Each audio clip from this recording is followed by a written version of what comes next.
Well, hello, everybody. Welcome to the Winter Garden Challenge. I believe we are on day 4, and I'm joined with our special guest, Jill Ragen with Whispering Willow Farm. She's a good friend of mine, and she's like 40 weeks pregnant right now, which she does not look like it at all. Like, we're so impressed. And so we're totally praying that everything goes really smooth on this pregnancy. Thank you for being willing to jump in when you're about to have a baby and tell us about your winter growing. Jill, welcome. Yes, thank you. Yeah, so I have a little grace if I start huffing and puffing towards the end. We were joking before this. Luke was like, "What happens if you start like contracting during this interview?" I'm like, "No, we're gonna pray that does not happen." Yeah, we're going to be good. We're going to Yeah. have fun. We're going to talk about winter growing and succession planting moving into winter. And of course, something I'm looking forward to is flower growing.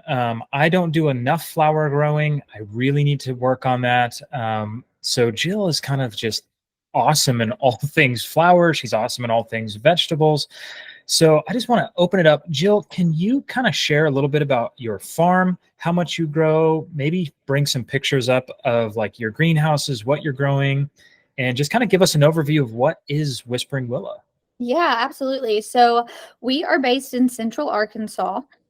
We are considered a small scale farm. So we're on 4 acres, but less than an acre of what we're doing is high tunnel and actual production. So that's with all of our tunnels. We have a flower tunnel, a food tunnel, and then all of our outside cultivation, whether that's in a raised bed or in-ground gardening style. And so I started growing food about a decade ago, really just kind of building my knowledge, really wanted to be in the vegetable scene as a small scale farmer, market farmer, and did that for a few years, sold wholesale to farm to table restaurants. And then about 4 years ago, I started making that transition into cut flowers. It was more profitable. I had a higher demand in my area, and really each year just started trying to grow more and learn more on the flower aspect. It was also like a challenge for me, which was fun. So I'll show you guys what we're looking at. And now primarily this year, we grow food for our family year round, but this is the first year since we started flower farming 4 years ago that we are actually selling cut flowers for profit full time. So this is what my high tunnel kind of looks like in the fall as we're transitioning out of winter. You can see we still haven't harvested ginger or anything like that. But then comes like December and January, we're getting all those root veggies out of the ground. We've got a ton of Carrots, brassicas. radish, broccoli, cauliflower. Go ahead and stick these in there. Wow. So that when is that? What time of year is that video from last year? The picture right here is December 20th. December 20th. Yes. Zone 7B, you said? Yes, they changed me to 8A. I'm not convinced. I'm still holding on to 7B. And so we actually grow the most of our food during the winter time. So we do have a summer garden where we'll grow, cucumbers, tomatoes, peppers, things like that. But the bulk of our food preservation, the bulk of our food is definitely grown fall, winter, early spring. And we kind of take off a little bit. So all of this, this is all still into December. I think this date might have been January 1st. So you can see I've got a lot of longevity because I'm in my zone. It doesn't get crazy cold here, which is really nice. So yeah, our cabbages look great. This is actually January 1st. This is and you can see I still have tomatoes over here on the right that this is from last winter. And so they have officially, they're starting to die. We've got our cold temperatures, but we've got all of these brassicas just bursting in the tunnel. Man, I love that. Love it, love it, love it. For all those people in that zone range, you can see kind of the power of those lighter frosts and the cover of a greenhouse. And I noticed a couple different things on your greenhouse. You choose to go with a very, very tall sided greenhouse. explain that to some of the people who aren't familiar with kind of southern greenhouses and what advantages you have by having such tall sides. Well, because we're able to raise the side. So because it's not getting super, super cold here, even in the dead of winter, we're going and we're having to raise the side walls because it does get so hot. It's nothing for it to be January and me to get a sunburn, in the high tunnel, because we're also removing that shade cloth. So we go from having a shade cloth all summer to really add and cool down temperatures for the longevity of our crops, preventing them from bolting. But then we take that off around October, definitely before we're getting our big wave of fall and winter stuff in. And so we're able to raise the sides. We're able to have good airflow to where things mainly, I would say, less of a bolting issue at that point, more of a disease prevention. Things start getting real muggy in there, super humid, a lot of condensation.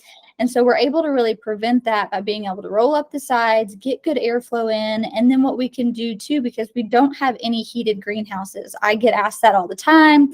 Well, what are you doing for heat? I'm not. I'm creating microclimates when I need to, if I need to, with 9-gauge wire. And we'll start when we transplant everything out in the fall, whether this is honestly a flower or a vegetable.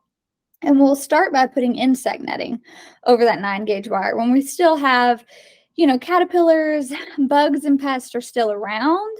And then once the temperature starts dropping and we don't really have an issue with the pest anymore, but we need a little layer of insulation at night, we will just replace that insect netting with row cover. And that really works well for us. But we do have to be mindful to go out in the morning. We're taking that row cover off. We're rolling up the sides a little bit. And so we're really kind of using these greenhouses to our advantage with our climates, just to really be able to grow throughout the winter and maximize year-round growing. I love that. So for those that are getting started into winter growing, I want you to share your top 3 tips for getting into winter growing if you've never done it before. Oh my gosh. Yeah. 1, do it. That's my top tip. My top tip is don't waste another winter and not do it. But I would say, and this would be advice I would give anyone, no matter what time of year you were starting, to just any new gardener, right, is don't overwhelm yourself. Like, 1, it's okay to start small. If you've never grown a winter garden, there are different challenges that come. It is actually my favorite time to grow food. I would give up the summer garden altogether just to be able to grow in the winter. That's how much I love it. But part of that is learning the challenges that come with that, overcoming those challenges. So limit the crops that you're growing and really learn how to grow in that season. My second piece of advice would be grow the appropriate varieties that are supposed to be grown within that season. So while I am growing in a high tunnel and I do have extra protection and I am able to kind of manipulate the environment in there, I'm not trying to grow peppers in, January and February, because peppers thrive in the heat of summer. And so I find that we have the best success because I'm growing winter appropriate varieties in the winter, and, all the cool season things in the cool season and all the warm season things in the warm season.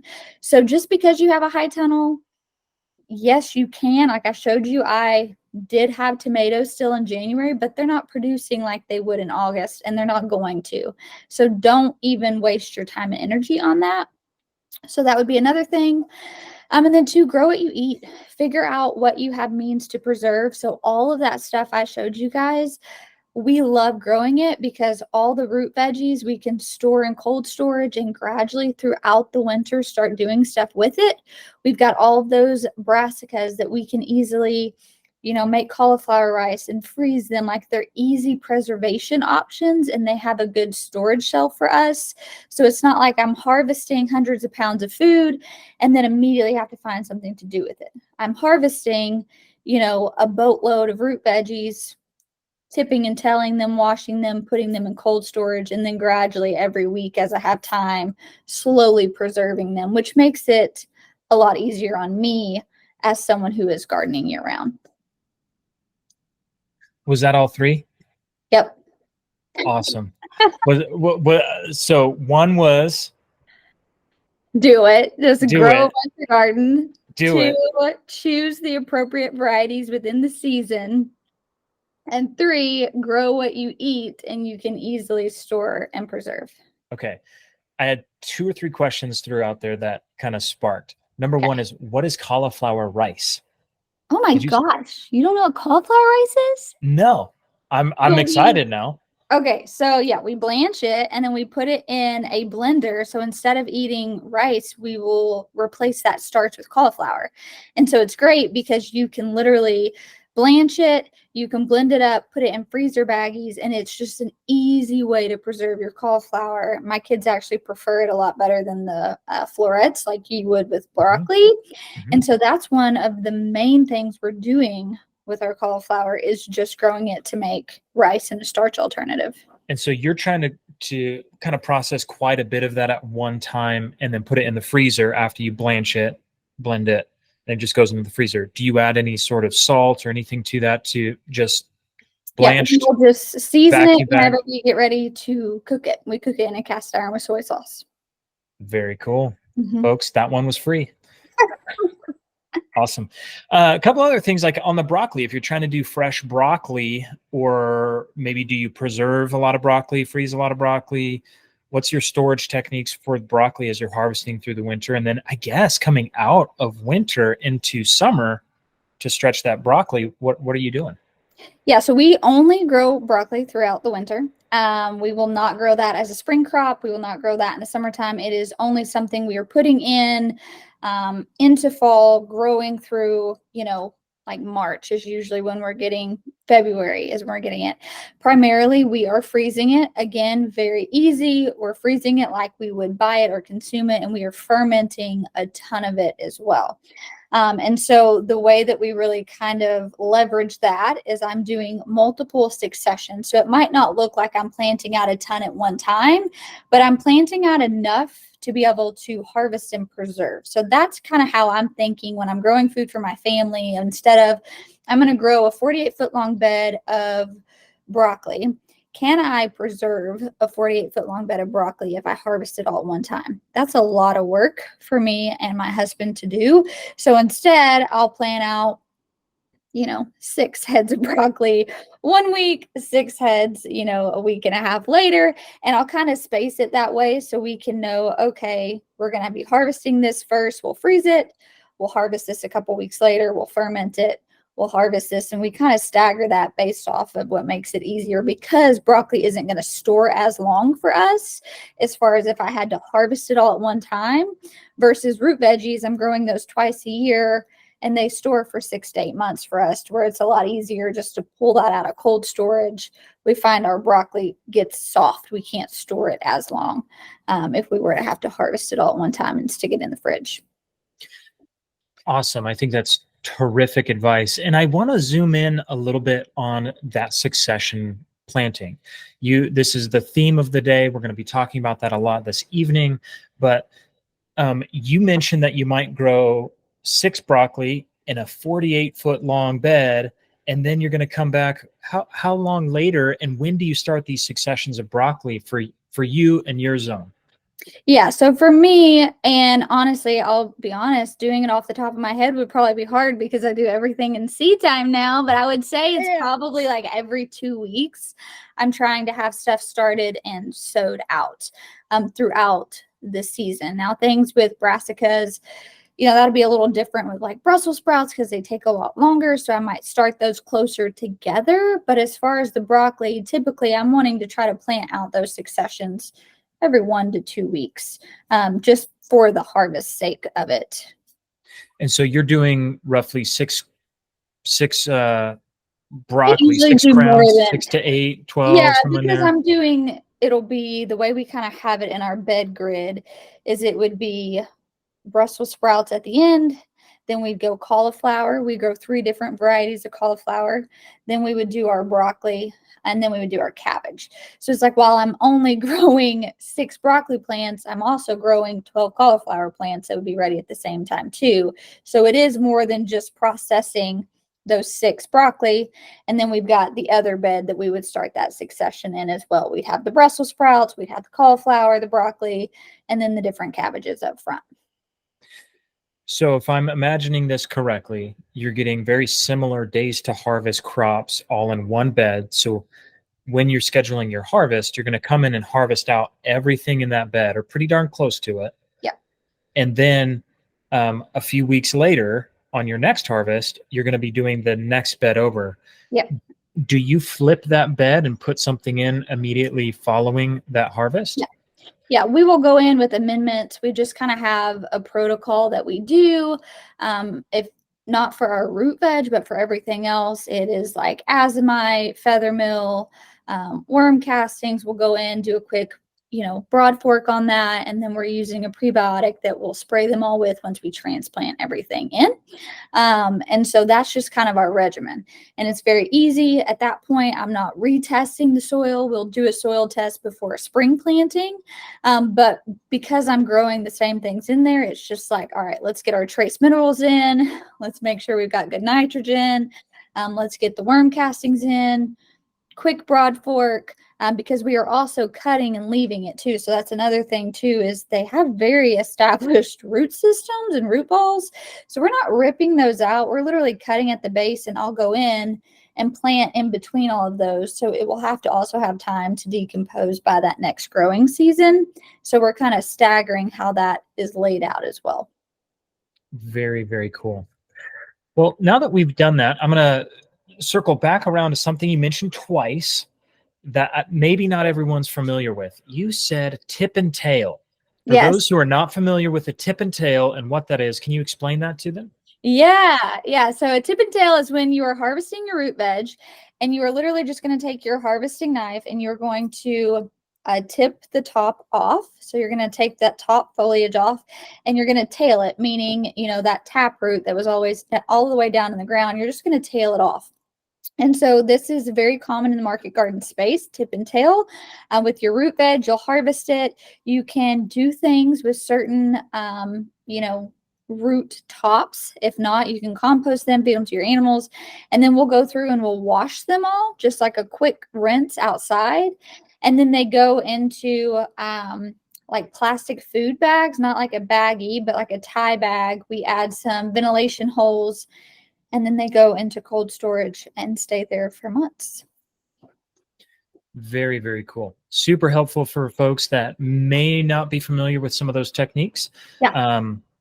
That is something that's used by all the pros kind of all around. And so utilize that information, put it into practice, tip and tail.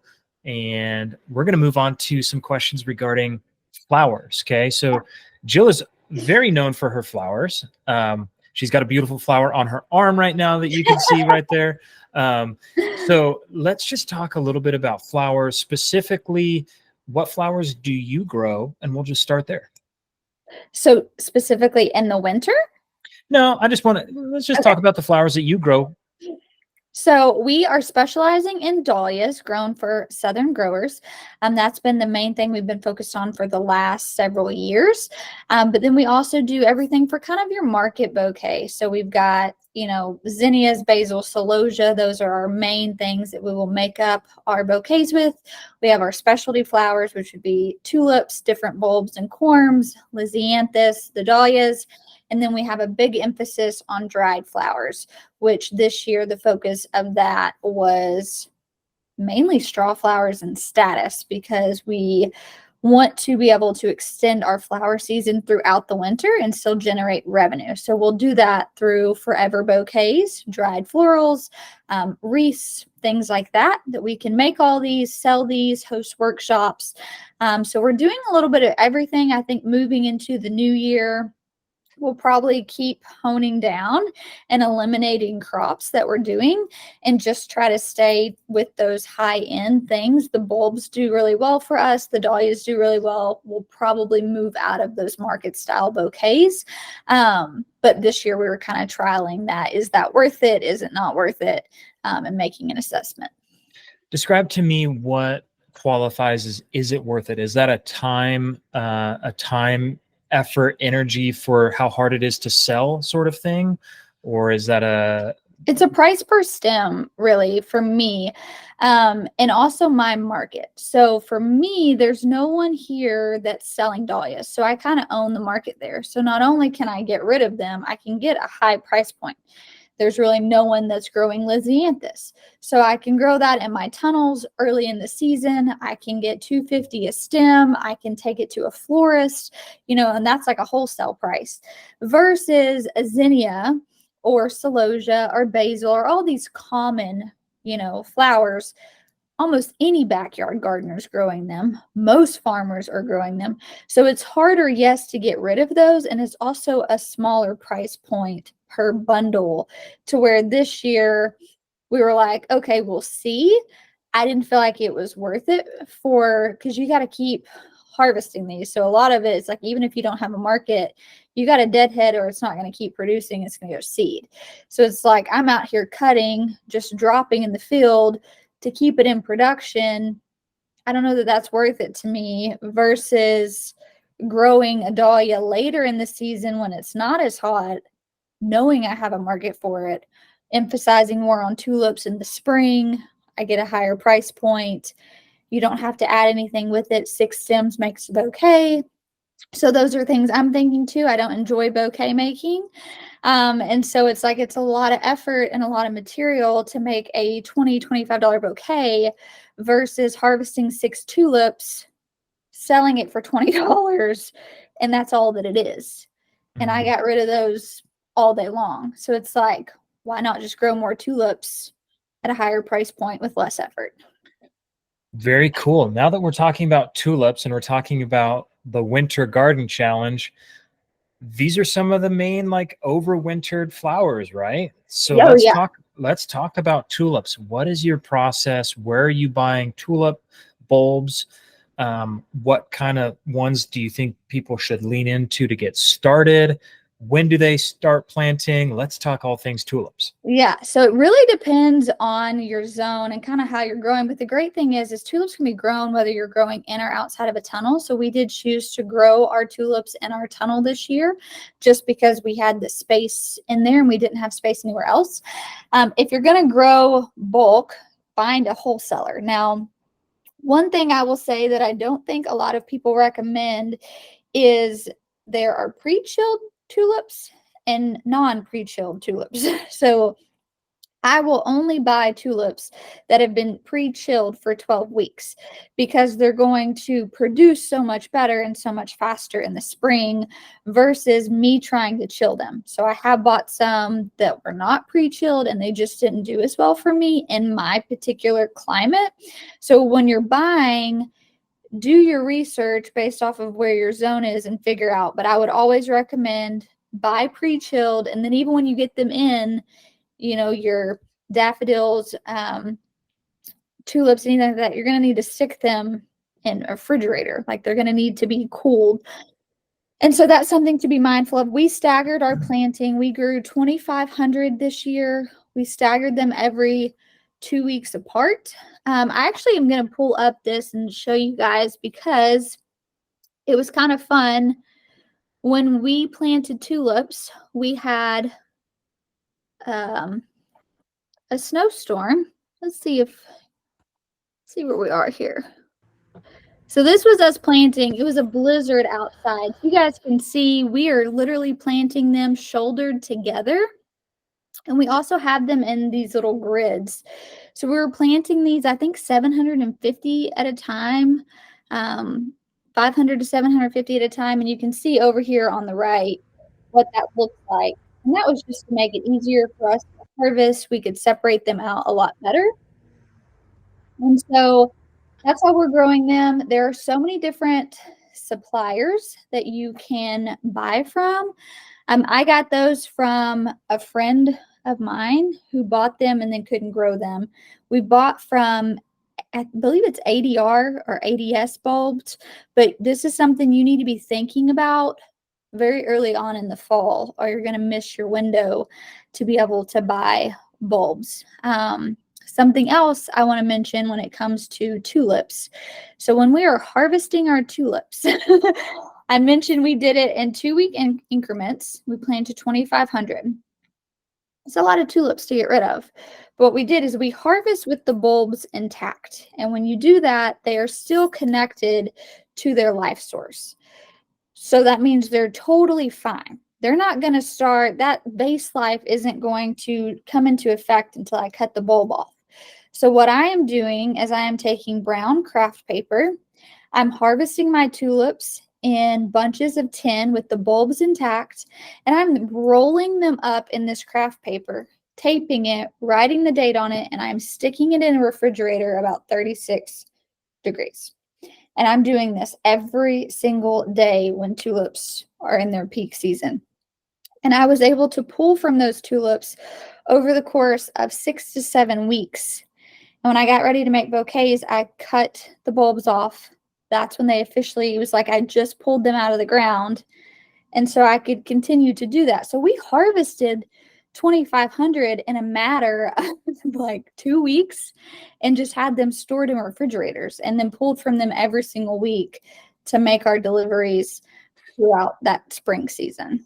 When did you put in those bulbs right there? You said you were in the middle of a snowstorm, and I know you're in zone 7B, Central Arkansas. So when were you planting those tulip bulbs? I believe it was like late January because we So were really late. And so you planted late January, Early February. But the key was in your mindset there, you were doing pre-chilled. Mm-hmm. So if you were pre-chilling them yourself and you order tulip bulbs in the fall, many people are do that for 12 weeks. So many people are planting their tulips just before first frost, like garlic. Mm-hmm. So that is something as a winter gardening challenge you could do. You could order your tulips for your growing area in October, September, be planting them at the same time you're putting your garlic in. Yep. And then that's going to be the chilling process, right? As it's in that winter thing. Or if you're late and you want to order pre-chilled tulip bulbs, you can do that and plant, mid-January. Yeah. Which is typically our situation. We're typically always running behind. Yes, so I'm needing that pre-chilled. And also sometimes too, when you're dealing with wholesalers, they will only offer pre-chilled. It's never going to be a bad thing. And they come in these big black crates. Like when you're ordering massive ones, they ship in these big old crates. So that is something to be mindful of too, is like, these were stored at a neighboring farm in their walk-in cooler because we don't have one. So it's like if you're ordering bulk, but when you are, something I want to note too is when you're harvesting and you're buying these hybrid tulips, right, for grown with the intent to sell, they're not going to perennialize and come back. Versus if you go to a nursery and you buy a tulip bulb, and they are going to multiply, right? Same with daffodils. That's why everyone loves daffodils, because the bulbs multiply and you come back every year and it's beautiful. These are not the types of tulips we're growing. I am harvesting it just like an annual, and I will have to replant. Even if I left it in the ground, it would not regrow. Like if I just cut the stem off instead of harvested the whole bulb, because that's not the variety that it is. It's meant to be grown as an annual, not as a perennial. So be mindful of that, which works out great for us because I don't have the space for it to be a perennial. I need it to be grown as an annual because I'm growing year round and I need that space for something else. Outside of just its beauty, what other benefits does a tulip offer a home grower? Well, profitability is like they're a very lucrative crop to grow because they're so hands off. Like aside from putting them in the ground, which again, didn't take me too awful long to do, and harvesting, they're very, very hands-off crop. And so obviously they are very beautiful. If you are growing the varieties that are going to perennialize and come back, I think that's great. It's a beautiful landscape. You can grow it one time. It's going to keep coming back year after year. But if you're looking at this on trying to turn a profit, which is kind of how our entire farm is centered, it's a very lucrative crop. You can get them very cheap. You can get them like 20 something cents a bulb, sell them for multiple dollars per stem, depending on the variety it is that you're growing. And it's so easy. Like I said, I mean, 6 tulips makes a bouquet. That's very, very easy to do. You don't have to be an expert in bouquet making to be able to sell those. And so for me, if someone was like, what flower do I grow for profit? One of the first ones I would say is a tulip, because it's so easy. And then you hit that early spring market, and you can even leverage to where you can have them for Mother's Day, which is one of the biggest, markets for flowers of the year. Very, very cool. On that, the profitability side and all of that, you're saying it's one of the easiest things to grow. What might be a challenge in growing tulips? Are there any common diseases, any common pests that happen? And then the other question I have is, depending on the tulip variety, I know you are growing in a tunnel, and you can also choose to grow them outside. About when is that harvest going to start, and how long could they be harvesting till? Yeah. So you're going to be well, one, it really depends. We had to harvest super early because we did not really have a good winter. And so we were harvesting like first week in March. And once they come, like they're not going to last when it gets hot. They don't like that. And so that is one of the issues. We dealt with no pests whatsoever. But because we had a warmer winter this last year than normal, I mean, they can be sitting feet under snow and be fine. But then when it starts getting warm, the flower itself will start to kind of mold and turn to mush, if you will. So we did have about 10% of our crop that we lost to that it would have great green foliage. But then the actual flower head itself would not produce. And I think that was just due to it being too hot. It didn't get cold enough for it. And so that was one of the challenges that we dealt with. But you can expect, if you're planting them, you're going to start harvesting them. I mean, there's been several years where there's snow outside in our daffodils and tulips, so February, March, but by April, that season's, pretty well, unless you've done multiple successions. So that's one of the things too, is like we spaced ours 2 weeks apart, and we still were done before Mother's Day. I still wasn't harvesting at that point because it was just too hot for us. Too warm. Yeah. And on the succession planting of a bulb like that, root development, it's still, there's a catch-up phase, right, where it comes in and it's like, we maybe gained a couple weeks, but we definitely didn't prolong it like a month.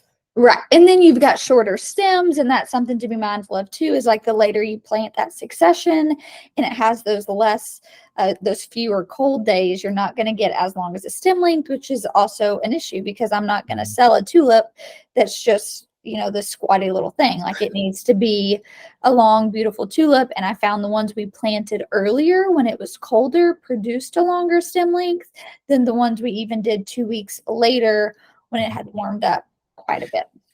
So as a part of the Winter Garden Challenge, my challenge to you would be to do some on schedule, not pre-chilled, just a small bed to see if you can even get a longer stem. Yeah. Right. Yeah. And maybe even incorporate that on the outside growing, if you can sacrifice. I know you guys are super tight on space. You have a super tight succession plan. I'm just curious to see if that would outperform, if you're planting some next to your garlic. Well, I've also planted tulips in crates in my seed starting greenhouse. And a lot of professional tulip growers will just grow in crates. And so that's another way too. We have talked about, I actually did this past winter with ranunculus and anemones. I grew them all in crates because I didn't have space. So I had all my bed space accounted for, and then I used my walkways and like kind of the front of our greenhouses and grew in crates. And so that's also another option, is like, yeah, we can grow outside and then throw cover on them if we need to. I could use everything that we've built for our market bouquet area. So like our zinnias, sunflower, celosia, basil. And I could just either plant that in tulips outside. I can line that with crates. Like there's a lot of different options people can do there if they're limited on space. These bulbs grow really good in pots and crates as well. Very cool. I know there's going to be some people that are going to ask this question. Um, you were planting all those bulbs shoulder to shoulder, tight, tight, tight. Then did you just literally cover them, or was that the planting process? Did you cover them with a mulch? What did you do over the top of those bulbs? Yeah, so we went through with our rake and we pulled back a couple inches of soil. And so what we actually did is we had a tarp. And so we would lay the tarp down, we would rake the soil onto that and pull it. And then we would plant, and then we would pull that tarp back over and dump that soil back on there. And then we would leave a little trench walkway for me to be able to get through. So just like, maybe a foot. And so that's what we did that. You do not, I mean, most of it I was still seeing, because you have to think you're harvesting these, like you're not looking for root development. You know what I mean? Like they're not trying to stay in the ground for a long time. We're just looking for them to produce enough to harvest versus like a flower, like a zinnia. I need a lot of soil there to be able to nurture that root system, to be able to produce zinnias all summer long. That tulips are in the ground for a very small period of time. And because we're harvesting bulbs intact, I'm not really looking to nurture that bulb a whole lot. So you don't need a lot of soil. The top part is usually always sticking out of the soil. So very, very minimal what you need in terms of soil to grow them as well. Very, very cool. I think a lot of people are going to get excited about tulips this year. I'm going to definitely put a huge focus on trying to supply that in the Seed Time store. Yeah. Hopefully we can work on that. I know we've been talking about it for a while. So stay tuned on the Seed Time store. I'm really looking on that. Hopefully we'll close in on some of those options for you. And outside of doing it for profit, we can do it for beauty too. I've got a long driveway and I've got Easter lilies that have been growing up on that. And I want to have a little bit of a later blooming bulb that's going in that eventually I'm just going to mow over. I'm not even going to mess with it, but I want that early blooming bulb right on the fence row just to kind of splash that color and make it shine, make the farm look really, really good for me. So I think tulips are the answer, at least for that problem. No, I agree. We've even talked about too, like lining our road on the farm with just tulips and daffodils, the ones that do perennialize and come back, because it is beautiful landscape. And when I think about finding those, if profitability is not your thing and you're not trying to grow them as an annual, find a good perennial. It makes it very, very beautiful. It is there for like years and years to come, which is really cool when you think about passing this on to the next generation. And so we've talked about that too. I've grown them in crates before. This year, we really put an emphasis on it. I just didn't realize how fun they were to grow, how beautiful they were. So we've even talked about this year, our plan, we've got a 20 by 68 foot high tunnel for our flowers. We're going to plant the whole thing in tulips with just all these different varieties. Let people come and do a U-pick, experience that themselves, double up our subscription, have some for our own family, because it's just, they're so pretty. And there's something about growing something pretty that also where you're just not like, oh my gosh, it killed me to produce that beauty. You know what I mean? They're just so easy to grow, which makes it more fun to grow. So yeah, everyone should grow more tulips. There we go. I don't know anything about this. I'm assuming because I'm kind of naive and dumb, but because it's a flower and it's an early flower that's being produced, is that some of the early nectar for honeybee populations, or are they still kind of dormant? Like in your area, do you see them getting heavily pollinated and gone after I don't. by your bees? I don't. We do have a hive on property, and I really am not seeing that at all. And I don't know if that's still because it's kind of early and they're moving on to other things. I'm not sure, but that's not something I've seen a huge increase in. So in regards to most flowers, and that's kind of where I was getting at, when we're growing flowers, we want to make sure that if we're doing it for the sake of pollination, we're going to pick a flower that's more in tune with that. Tulips aren't known for being like these great pollinators. But that's why I didn't want to be like completely naive. I'm sure in some areas of the world, like, bees are hitting them at the right time and they are providing, different value there, but it's now not. Our snapdragons, I've overwintered snapdragons, and like the entire hive will be on our snapdragons very, very early, and that's kind of where they're hanging out. And so yeah, it is just like knowing what flowers are going to attract that and which ones aren't. Awesome. Awesome. So if you are looking for more pollination, what are some of the top like bee loving pollinator drawing flowers like snapdragons? Do you have any other ones on Yeah, your so list? snapdragons do really well for us. We're growing the bulk of those types of flowers in the summertime. So sunflowers are like, oh my word, the bees, you almost like have just a very short window. I have to wait until the bees go to bed to harvest sunflowers because otherwise you're just harvesting bees. But zinnias, celosia, basil, different herbs like that that can also be used, bees love that. And so for me, even though we're not harvesting a ton right now, given I'm, about to have a baby, we're still keeping these things in production for the bees because that is also really important to our farm, and to just all the diversity that we're trying to create here anyways. And so I would definitely say be mindful of that. You'd be surprised how many do well. Most of your summer ones are going to do great. Ami, Dara, carnations, things like that you can overwinter. Those will attract those early spring pollinators as well.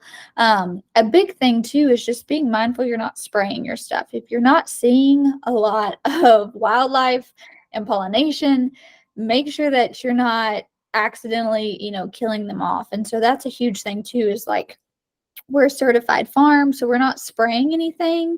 So we're also welcoming that. Even some of the things that used to be considered natural and safe, now really aren't. And so just do your research on that, and make sure you're not accidentally putting something on your plants that is preventing the pollinators from coming around. Let's go ahead and dive in there. What are some of the things that were very, very commonly used that are highly effective as an insecticide, that are organically derived, but may be a cause for question if that's been in your growing practices of at least stewardship of, hey, you're not evil if you've used it. It served its function, but maybe we want to be cautious in terms of how much we use it. Yeah, I think the biggest one that comes to mind and has had the most attention in the last year or so is neem oil. Used to be considered a very safe thing. It used to be something I would recommend and even I would put on a lot of my plants, not realizing the negative effect that it had. And so now we don't use neem oil at all. We haven't for the last several years. I wouldn't recommend anyone use it. And the great thing for flowers specifically is a lot of the pests you would deal with for flowers, you don't actually need to spray anything. So like the biggest issue with flowers would be, beetles or grasshoppers or something attacking, eating, chewing away at the petals. Now, while there are things I'm sure you could spray on them, you can easily just bag your blooms to prevent that, right? So there's a lot of better options, I feel like, for a flower grower to combat against some of the pests that we would deal with versus having to spray something. As far as the thing I was referring to, definitely neem oil is the biggest thing. And now there's a lot of chatter about how that should not even be considered a natural option, because it's unsafe. Not saying, you're wrong if you've used it, but be mindful because it does have some contradicting things about it. Awesome. One thing that you mentioned there that people might not be familiar with, bag your blooms. That's a Yeah. phrase that you just used. Describe that for those who don't know Yeah, what so that there's means. like a technical name for them, and I couldn't tell you what it is. I literally just Google mesh party bags. So they're just those little like mesh bags with the drawstrings. And so what you'll do, and some people do this for their tomatoes if they're trying to, make sure that a blossom produces fruit or something like that. I use them with dahlias a lot, our high-end blooms. And I'll go in before it has opened, and I will open up that bag. I'll put it over the bloom itself, and I'll just tie it. And one, it's a way to make sure that your bloom doesn't get cross-pollinated if you're trying to keep something true, if you're trying to say seed, but it's also great because it's preventing a beetle, a grasshopper, caterpillar, something like that, from actually damaging. And then what happens is when your flower blooms, you can cut it, take the bag off, and you've got a grade A quality bloom. This year we've been joking, it's like the apocalypse of the grasshoppers. Like, we have never dealt with grasshoppers, but we had a very mild winter. So I don't think the population, I think our mild winter has really played an effect to our grasshopper population this year.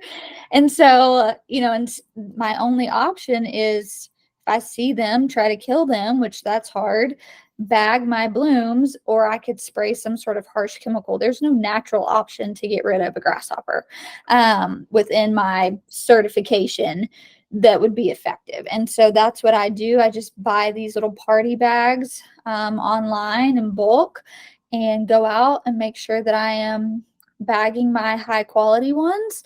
I'm not going to lie. My zinnias are kind of my trap crop at this point. So I'm letting them eat my zinnias to prevent them from eating. If I were to cover everything, that's a lot, but I'm willing to sacrifice my zinnias so that they leave my dahlias alone, which has kind of worked out in my favor. I love it. I love it. Hey, for those that are not familiar, or you teach a ton of this on your social media, on your outlets. Where can people go to find more of you? If people need a little more Jill in their life, where do they go? Yeah. So we do how-to videos on our YouTube, which is Whispering Willow Farm. We do a ton of educational reels and content on our Instagram, which is Whispering Willow Farm. And then we send out newsletters twice a week. So one of those newsletters is some sort of tip education based off of what's relevant in the season. And then one of those newsletters is highlighting our shop and what's updated on there. But yeah, we do a lot. I wrote a book all about small scale farming. It is specific to vegetable growing, but if you're wanting to know how to grow year round, you're wanting to know how to grow at a small scale, different techniques, growing in tunnels, low tunnels, cat tunnels, I tried to cover everything for a beginner. And that is the Tiny But Mighty Farm, which you can find on any of my social platforms, our website, stuff like that. Very, very cool, Jill. Before we go, I want you to share something that maybe you want our audience to know about you that they maybe don't know about you. Oh my gosh, like what? In terms of what? I have no idea. Something they might be surprised about. Do you love pistachio ice cream? Or oh my gosh, I actually love pistachio ice cream. That is really hard. Let's see. Something people might not know about me is I wanted to be a chef. Like, that was my whole life. My goal was to grow up and be a chef. I worked towards that really hard, which is funny now because if anyone does follow me, my husband does primarily most of the cooking. And so that is actually something that I want to come back to, is I would love to be a very established cook and be more resourceful with the ingredients that we have. I dive into that a lot in the winter time and really explore. It's a lot of what I'm growing is for culinary exploration in the kitchen, which that only takes place for me in the winter time because it's my off season. But yeah, I would love to like low key be a secret chef and have little supper clubs. Supper club. I like the supper club title. And no to Erin French there. Like, she started with the supper club. I think she's so cool. Big shout out there. No idea who that is, but that's awesome. I think a lot of people jump into the gardening space because of the kitchen. And I think that's your story, is essentially you wanted to be in there. You had a little bit of a journey in the middle, and you really landed on the farm side. Now, based on everything you just told me about this whole winter garden challenge and how you grow a majority of your stuff in the winter, but you say that's your off season. Yeah. How in the world is that even possible? Because it's so much easier. Like, that's, I think what's so mind-boggling is like people are so familiar and they associate gardens with the summertime. Because it's 100 degrees where I live. It is not enjoyable. It's hot. We're dealing with pests. We're dealing with, just the elements alone of just like trying not to have a heat stroke. I mean, one of our friends like just recently had a heat stroke, and that's a very real thing for us here. There's so many different elements, the weeds, that's why we densely plant. And so for me, we grow the most of our food in the wintertime, and it is by far the easiest time for me to grow because we just don't have the challenges physically, the challenges of the weather.